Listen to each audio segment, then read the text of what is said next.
오늘 저는 여러분의 남은 인생을 통째로 바꿀 수도 있는, 어쩌면 오늘 밤 여러분의 생명을 지켜줄지도 모르는 매우 치명적인 비밀을 말씀드리려 합니다. 저는 매일 수술실에서 환자의 가슴을 열고 뛰지 않는 심장을 직접 손으로 만지는 심장외과 의사입니다. 제가 수만 시간의 임상 경험을 통해 깨달은 가장 무서운 사실은 무엇일까요? 그것은 바로 여러분을 진료하는 1차 진료의들이 신부전의 초기 신호를 거의 100% 놓치고 있다는 사실입니다. 보통 사람들은 심장에 문제가 생기면 가슴을 쥐어짜는 극심한 통통이 오거나 드라마처럼 길거리에서 갑자기 쓰러질 것이라고 생각합니다. 하지만 현실은 전혀 다릅니다. 신부전은 결코 요란하게 찾아오지 않습니다. 그것은 마치 집안 어딘가에서 아주 미세하게 새어나오는 가스처럼 여러분의 일상을 아주 서서히 그리고 조용히 잠식해 들어옵니다. 오늘 제가 공개할 5가지 신호는 여러분이 포털 사이트나 건강 잡지에서 흔히 읽어본 내용이 아닐 것입니다. 그것들은 의과대학 교과서에 정제된 전형적인 증상이 아니라 수술대 위에서 죽어가는 심장을 다시 살려내며 터득한 별표 현장의 데이터이자 의사들 사이의 비밀 코드 별표와도 같습니다. 왜 여러분의 주치의는 이 신호들을 알아차리지 못할까요? 그들은 너무 뻔한 것들만 찾기 때문입니다. 발목이 코끼리 다리처럼 부어오르거나 계단 하나만 올라도 헐떡거리는 상태는 이미 심장이 비명을 지르고 있는 마지막 단계입니다. 하지만 신부전은 그보다 훨씬 영리하고 간교합니다. 때로는 소화불량으로, 때로는 단순한 노화로, 때로는 허리 통증으로 완벽하게 위장합니다. 오늘 이 영상을 끝까지 보신다면 여러분은 의사조차 간과하는 신체의 미세한 패턴 변화를 읽어내는 법을 배우게 될 것입니다. 단순히 증상만 아는 것이 아니라 그 뒤에 숨겨진 생리학적 메커니즘을 이해하게 될 것이며, 단 한 번의 혈액 검사만으로 신부전이 당신의 삶을 파괴하기 전에 이를 잡아낼 수 있는 구체적인 방법을 얻게 될 것입니다. 이제 여러분이 한 번도 들어보지 못했을 심장의 진실을 시작하겠습니다. 5번째 징후, 침대 위에서의 이별, 기저호흡. 본격적인 징후의 시작인 5번째 신호는 여러분의 수면 환경에 숨어 있습니다. 지난 6개월을 되돌아보십시오. 혹시 침대에서 잠을 자는 것이 불편해져서 은연중에 베개를 하나둘씩 늘려오지 않으셨나요? 처음에는 목이 불편해서라고 생각하며 베개를 하나 더 괴었을 겁니다. 몇 주 뒤에는 가슴이 답답해 2개를 쌓았고, 이제는 3개 이상의 베개를 사용하거나 아예 거실에 있는 리클라이너, 안락의자로 잠자리를 옮기지는 않으셨나요?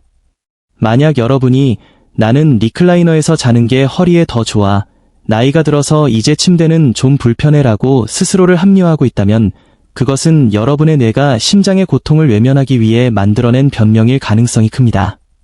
의학적으로 이것은 별표 기저호흡, 오어사프니어, 별표이라 불리는 상태이며 좌심부전의 가장 명확하고 구체적인 증거 중 하나입니다. 이 현상이 왜 일어나는지 그 무서운 메커니즘을 설명해 드리겠습니다. 낮 동안 당신이 서 있거나 앉아 있을 때 중력은 당신의 가장 친한 친구입니다. 중력은 혈액과 체액을 다리 쪽으로 끌어내려 폐와 심장의 부담을 덜어줍니다. 심장이 비록 약해져 있을지라도 중력의 도움을 받아 간신히 버티고 있는 것이죠. 하지만 당신이 침대에 평평하게 눕는 순간 중력의 도움은 즉시 중단됩니다. 다리에 고여있던 엄청난 양의 체액이 다시 몸의 중심부로 재분배되기 시작합니다. 불과 몇 분 만에 당신의 흉부 혈액량은 평소보다 20%에서 30%까지 급증합니다. 이때 펌프 기능이 떨어진 좌심실은 이 갑작스러운 과부하를 감당하지 못합니다. 혈액이 앞으로 나가지 못하고 뒤로 정체되기 시작하는 것이죠. 이것을 쉽게 비유하자면 물이 꽉 찬 배수구에 갑자기 양동이로 물을 들이붓는 것과 같습니다. 압력이 25수은주 밀리미터를 넘어서는 순간 혈관에서 빠져나온 액체가 폐 속의 공기 주머니인 폐포를 채우기 시작합니다. 당신의 폐가 실제로 물에 잠기기 시작하는 것입니다.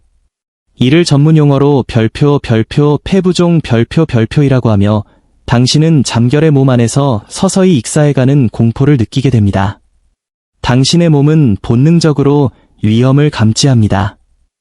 이산화탄소 수치가 높아지면 뇌는 잠을 깨우고 몸을 일으키라고 명령합니다. 그래서 당신은 무의식적으로 베개를 높이거나 의자에 앉게 되는 것입니다. 앉는 순간 다시 중력이 작용해 무리 아래로 빠지기 때문입니다. 이 과정은 너무나 서서히 진행되기에 많은 이들이 이를 질병이 아닌 생활의 변화로 착각합니다. 74세의 제 환자였던 로버트 씨는 8개월 동안 침대에 눕지 못했습니다. 그는 단순히 허리 문제라고 믿었지만 검사 결과 그의 심장 분출률은 정상의 절반도 안 되는 30%였습니다. 그는 매일 밤 익사의 위협 속에서 잠을 자고 있었던 것입니다. 만약 여러분이 평평하게 누웠을 때 숨이 차거나 베개 없이는 잠들 수 없다면 그것은 취향의 문제가 아니라 심장이 보내는 마지막 경고입니다.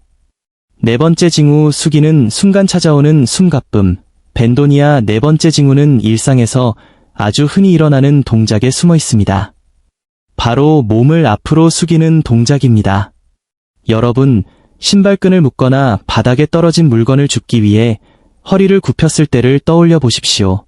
만약 그 자세를 취한 지 불과 30초도 되지 않아 갑자기 숨이 가빠지고 가슴이 답답해져서 급하게 몸을 일으켜야 한다면 그것은 단순한 비만이나 체력 저하의 문제가 아닙니다. 이것은 의학계에서도 비교적 최근에 주목하기 시작한 별표 벤도니아, 벤다니어, 별표라는 매우 중요한 신부전 지표입니다. 대부분의 주치의는 환자가 숨이 차다고 하면 단순히 운동을 좀 하셔야겠네요 라거나 체중을 감량하세요 라고 조언합니다. 하지만 벤도니아는 다릅니다. 이것은 심장의 별표 충만압 별표 이미 한계치에 도달했다는 강력한 물리적 신호입니다. 여러분이 몸을 앞으로 숙일 때 우리 몸 안에서는 몇 가지 치명적인 변화가 동시에 일어납니다. 첫째, 복부 근육과 내장이 위로 밀려 올라가며 가슴 공간을 압박합니다. 마치 팽팽하게 불어놓은 풍선을 손으로 꽉 쥐는 것과 같습니다. 흉통 내부의 압력이 급격히 상승하는 것이죠. 둘째, 복부 정맥이 압박을 받으면서 그 안에 고여있던 대량의 혈액이 심장으로 급하게 밀려 들어갑니다. 건강한 심장이라면 이 정도의 추가 혈액은 거뜬히 펌프질해서 내보냅니다. 하지만 신부전으로 인해 근육이 뻣뻣해지거나 이완 능력이 떨어진 심장은 이 갑작스러운 혈액의 해이를 감당하지 못합니다. 결국 갈곳 잃은 혈액은 즉시 폐 쪽으로 역류하게 됩니다. 폐 모세혈관의 압력이 급상승하면서 폐포에 물이 차는 미세한 폐부종이 순식간에 발생하는 것입니다. 69세의 환자 마가렛 씨는 단순히 살이 쪄서 신발 신기가 힘들다고 생각했습니다. 하지만 제가 몸을 숙였을 때 몇 초 만에 숨이 차나요? 라고 묻자 그녀는 정확히 20초 정도 지나면 숨이 막혀요 라고 답했습니다. 검사 결과 그녀는 심장의 분출률은 정상이지만 이완 기능이 망가진 박출률 보존 신부전 HFpF 상태였습니다. 이 징후가 전문의의 비밀인 이유는 명확합니다. 일반적인 의사들은 평소에 숨이 찬가요? 라고만 묻지 몸을 숙일 때 유독 숨이 찬가요? 라는 특이적인 질문을 던지지 않기 때문입니다. 하지만 이 구체적인 상황 설정이야말로 신부전을 진단하는 핵심 열쇠입니다. 지금 당장 의자에 앉아 신발끈을 묶는 자세로 30초만 버텨보십시오. 만약 숨이 막혀서 일어나야 한다면 그것은 여러분의 심장이 이미 가득 찬 저수지처럼 넘치기 직전이라는 경고입니다. 세 번째 징후, 방광이 아닌 심장의 SOS. 야간요. 세 번째 징후는 밤잠을 설설치게 만드는 잦은 야간 소변입니다. 많은 남성분이 밤에 서너 번씩 화장실에 가기 시작하면 전립선에 문제가 생겼구나 라고 생각하며 비뇨기과를 찾습니다. 여성분들은 과민성 방광이나 노화 때문이라고 치부하죠. 하지만 비뇨기과 약을 먹어도 아무런 효과가 없고 밤마다 나오는 소변의 양이 유독 많다면 그것은 방광의 문제가 아니라 심장이 낮 동안 쌓인 노폐물을 처리하기 위해 필사적으로 노력하고 있다는 증거입니다. 이 현상의 배후에는 아주 정교한 신장 생리학이 숨어 있습니다. 심장이 약해지면 낮 동안 활동할 때 신장으로 보내는 혈류량이 급격히 줄어듭니다. 우리 몸의 화학 공장인 신장은 혈액이 충분히 들어오지 않으면 생명의 위협을 느끼고 비상 모드에 돌입합니다. 신장은 지금 몸에 수분이 부족하다라고 착각하여 나트륨과 물을 밖으로 내보내지 않고 몸 안에 꽉 붙잡아둡니다. 이 때문에 낮에는 소변이 잘 나오지 않고 대신 갈 곳 없는 수분이 중력의 영향을 받아 다리와 발목에 쌓여 부종을 만듭니다. 진정한 반전은 여러분이 잠자리에 누웠을 때 일어납니다. 평평하게 눕는 순간 다리에 고여있던 수분이 다시 혈관 안으로 흘러들어옵니다. 신장은 갑자기 늘어난 혈액량을 보고 이제야 물이 충분하구나, 소변을 만들자 라고 판단하며 풀가동을 시작합니다. 낮에는 작동을 멈췄던 신장이 밤이 되어서야 잔업을 처리하는 셈입니다. 71세 환자 제임스 씨의 사례가 이를 완벽히 보여줍니다.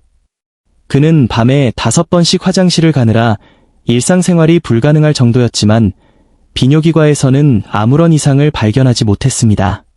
제가 그에게 낮에 양말 자국이 깊게 남나요? 라고 묻자 그는 그렇다고 답했습니다. 낮에 다리 부종과 밤에 대량 소변, 이 두 가지 연결고리가 바로 신부전의 명확한 패턴입니다. 이것을 일반적인 과민성 방광과 구분하는 법은 간단합니다. 과민성 방광은 낮과 밤 가리지 않고 조금씩 자주 소변을 보게 합니다. 반면 심장성 야간뇨는 낮에는 소변량이 적다가 밤에만 유독 큰 컵 하나 분량 이상의 많은 소변을 보게 됩니다. 심장은 펌프입니다. 펌프가 약해지면 신장은 밤에만 겨우 숨통이 트여 일을 할 수 있게 됩니다.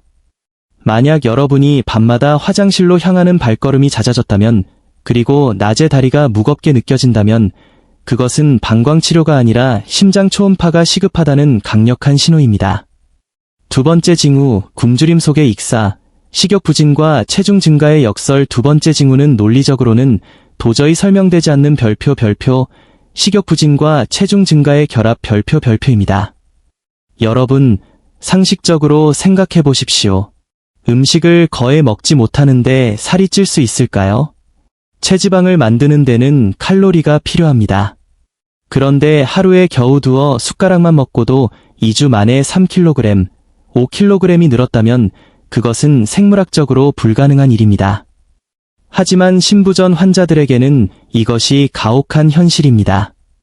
여기서 늘어난 무게는 지방이 아니라 바로 별표 여러분의 장기와 혈관 밖으로 빠져나온 물 별표이기 때문입니다. 이 비극적인 역설 뒤에는 우리 몸의 복잡한 보상 기전이 숨어 있습니다. 오심실의 기능이 떨어지면 심장으로 돌아와야 할 혈액이 정체되면서 간과 소화기관으로 역류합니다. 이때 간은 팽창하며 막의 통증을 유발하고 장벽은 물에 젖은 스펀지처럼 퉁퉁 붓게 됩니다. 이를 별표 장부종, 메선테릭 이디머, 별표이라고 합니다. 부어오른 장벽은 늘어난 상태를 감지하여 뇌에 이미 배가 가득 찼다라는 가짜 신호를 보냅니다. 이것이 바로 한두 입만 먹어도 배가 부른 조기 포만감의 실체입니다. 더 무서운 것은 이 다음 단계입니다. 심장은 혈액 출량이 줄어들면 이를 대량 출혈이나 탈수 상태로 착각합니다. 생존 본능에 따라 신장은 별표 레닌 안지오텐신 알도스테론 시스템 RAS 별표이라는 강력한 호르몬 체계를 가동합니다. 이 시스템은 몸 안의 나트륨과 수분을 단 한 방울도 내보내지 않으려 필사적으로 붙잡습니다. 결국 환자는 영양실조로 근육이 녹아내리면서도 몸 안에는 수킬로그램의 물이 차오르는 심장성 악액질, 카어디액 커캑시어 상태에 빠집니다. 73세 데이비드 씨의 사례를 들어보겠습니다. 그는 석 달간 식욕을 잃고 눈에 띄게 수척해졌지만 몸무게는 오히려 6kg이 늘었습니다. 검사 결과 그의 복부에는 3리터의 복수가 차 있었고 다리에는 2리터의 부종이 고여 있었습니다. 심장은 굶주리고 있는데 몸은 물에 잠겨가는 이 굶주림 속의 익사 상태는 신부전이 매우 진전되었음을 알리는 가장 강력한 경고입니다. 배가 더부룩하고 식욕이 없는데 체중계 숫자가 올라간다면 그것은 다이어트 문제가 아니라 심장의 마지막 절규입니다. 첫 번째 징후, 식사 직후의 안개, 식후 저관류와 뇌의 굶주림. 마지막으로 가장 발견하기 어렵지만 치명적인 신호는 식사 후 급격히 찾아오는 인지 저하와 어지러움입니다. 점심을 맛있게 먹고 나서 30분 정도 지났을 때 갑자기 머릿속에 안개가 낀 것처럼 멍해지거나 집중력이 바닥을 치며 심한 어지러움을 느끼신 적이 있습니까? 보통은 오늘 좀 과식했나 라거나 당뇨가 있나 라고 생각하며 혈당 수치를 체크하곤 합니다. 하지만 혈당이 정상인데도 이런 증상이 반복된다면 그것은 혈당의 문제가 아니라 심장이 뇌로 보낼 혈액을 소화기관에 뺏기고 있다는 신호, 즉 별표 식후 저관류, 포스트프렌디엘 하이포퍼퓨션, 별표입니다. 소화는 우리 몸에서 생각보다 훨씬 많은 에너지를 소모하는 작업입니다. 음식을 섭취하면 우리 몸은 영양분을 흡수하기 위해 소화기관으로 평소보다 20에서 30% 더 많은 혈액을 집중적으로 보냅니다. 건강한 사람의 심장은 이때 전체 출력을 높여서 뇌와 장 양쪽 모두에 충분한 혈액을 공급합니다. 하지만 심부전 환자의 심장은 이미 휴식 상태에서도 최대 가동 범위를 쓰고 있습니다. 추가로 짜낼 수 있는 심박출 예비력이 전혀 없는 것이죠. 결국 심장은 선택을 해야만 합니다. 당장 들어온 음식을 처리하기 위해 장으로 혈액을 보내고 나면 상대적으로 순위가 밀린 뇌는 혈액 부족 상태, 즉 저산소증에 빠지게 됩니다. 뇌는 산소에 가장 민감한 장기입니다. 관류량이 10%만 줄어도 즉각적인 혼란, 현기증, 시야 장애가 나타납니다. 80세 엘리너 씨는 식사만 하면 대화를 기억하지 못하고 길을 잃는 증상을 보여 치매 진단을 받았습니다. 하지만 제가 주목한 점은 그 증상이 오직 식후 30분에만 나타난다는 것이었습니다. 심장 검사 결과 그녀의 박출률은 28%에 불과했습니다. 심장약을 투여하고 심부전을 관리하기 시작하자 그녀를 괴롭히던 치매 증상은 2주 만에 사라졌습니다. 그녀는 인지 능력을 잃은 것이 아니라 심장이 약해 식사 때마다 뇌가 일시적으로 굶주리고 있었던 것입니다. 이 증상을 겪는 환자들은 본능적으로 식사 후에 몸이 나빠지는 것을 느끼고 식사량을 줄이게 됩니다. 만약 여러분이 대량의 식사 후 유독 정신이 혼미해지거나 어지러움 때문에 자리에 앉아 있어야만 한다면 그것은 단순한 식곤증이 아닙니다. 심장이 소화와 뇌 기능을 동시에 감당하지 못할 정도로 지쳐 있다는 증거입니다. 이것은 심장이 벼랑 끝에 서 있다는 마지막 신호이므로 즉시 정밀 검사를 받아야 합니다. 진단과 검사, 생명의 수치, BNP와 심장 초음파 지금까지 말씀드린 5가지 징후 중 하나라도 본인의 이야기처럼 느껴진다면 이제는 막연한 두려움을 버리고 객관적인 수치로 심장의 상태를 확인해야 할 때입니다. 제가 환자들에게 가장 강조하는 것은 딱 한 가지입니다. 주치의를 찾아가서 반드시 별표 BNP, B형 나트륨 이뇨 단백, 혈액 검사 별표를 해달라고 당당하게 요구하십시오. 이 검사는 단순히 건강검진의 옵션이 아니라 심부전의 조기 발견을 위한 가장 강력한 골든타임 열쇠입니다. BNP는 심장 근육이 과도하게 늘어나거나 압박을 받을 때 심실에서 혈류로 방출되는 호르몬입니다. 우리 몸이 심장이 너무 힘드니 혈관을 넓히고 소변으로 나트륨을 내보내라고 스스로에게 보내는 일종의 구조 신호죠.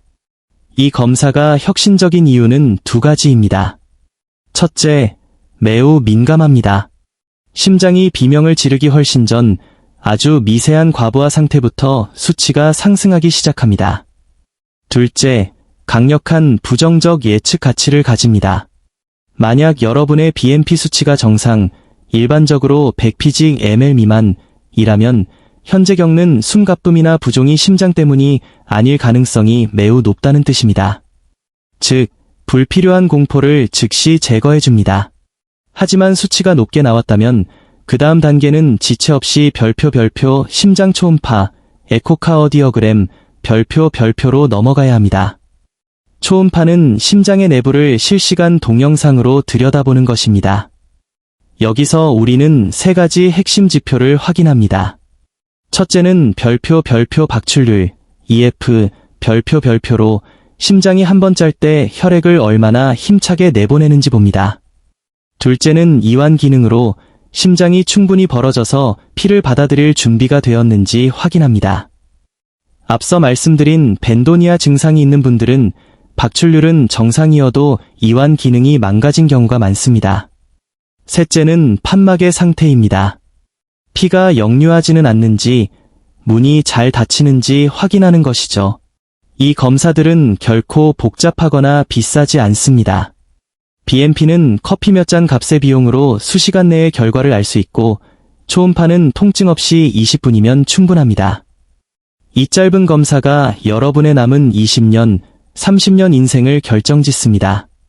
설마 내가 라는 의구심이 들 때가 검사를 받아야 할 가장 적기입니다.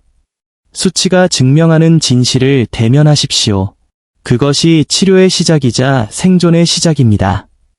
결론, 노화라는 거짓말에 속지 마십시오. 오늘 저는 여러분께 심장외과 의사로서 수술실의 차가운 공기 속에서 배운 가장 뜨거운 진실들을 공유해드렸습니다. 안락의자에서 잠을 청하는 것, 신발끈을 묶을 때 숨이 차는 것, 밤마다 화장실을 들락거리는 것, 입맛은 없는데 몸무게는 느는 것, 그리고 식후에 정신이 혼미해지는 것, 이 모든 현상을 아울러 우리는 흔히 별표, 노화, 별표라는 한 단어로 뭉뚱그려 합리화하곤 합니다. 하지만 기억하십시오. 노화는 질병의 원인이 될 수는 있지만 그 자체로 고통의 이유가 되어서는 안 됩니다. 신부전은 일찍 발견하면 관리 가능한 질환입니다. 현대의학은 놀라운 발전을 거듭해왔습니다. 이뇨제로 몸 안의 과도한 수분을 제거하고 ACE 억제제나 베타 차단제를 통해 심장의 짐을 덜어주며 필요한 경우 보조장치를 통해 심장의 펌프 기능을 도울 수 있습니다. 조기에 관리된 신부전 환자는 정상인과 다름없는 삶의 질을 누리며 수십 년을 더 살아갑니다. 하지만 치료 시기를 놓쳐 심장이 이미 딱딱하게 굳어버린 뒤에는 제가 아무리 뛰어난 수술 기술을 가졌더라도 여러분께 드릴 수 있는 도움에 한계가 생깁니다. 제가 이 영상을 제작하고 별표 시니어 헬스라이프 데일리, 별표라는 커뮤니티를 만든 이유가 바로 여기에 있습니다. 병원 진료실의 짧은 3분은 여러분의 심장을 온전히 돌보기에 턱없이 부족합니다.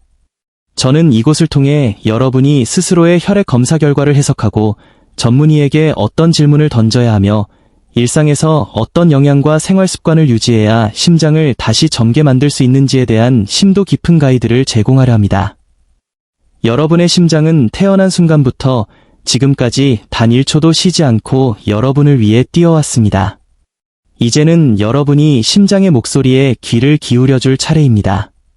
오늘 배운 5가지 징후를 가족과 친구들에게도 공유해 주십시오. 60대 이상의 시니어들에게 이 정보는 단순한 지식을 넘어 생명줄이 될 수 있습니다. 하단의 링크를 통해 제가 준비한 별표 시니어 심혈관 건강 비법 전자책 별표를 받아보시고 더 깊이 있는 건강 정보를 나누는 커뮤니티의 일원이 되어 주십시오. 여러분은 혼자가 아닙니다. 제가 여러분의 곁에서 여러분의 심장이 마지막까지 힘차게 뛸 수 있도록 돕겠습니다. 오늘 이 영상이 여러분의 인생에 가장 중요한 전환점이 되기를 진심으로 바랍니다. 여러분의 심장 건강을 응원합니다. 감사합니다.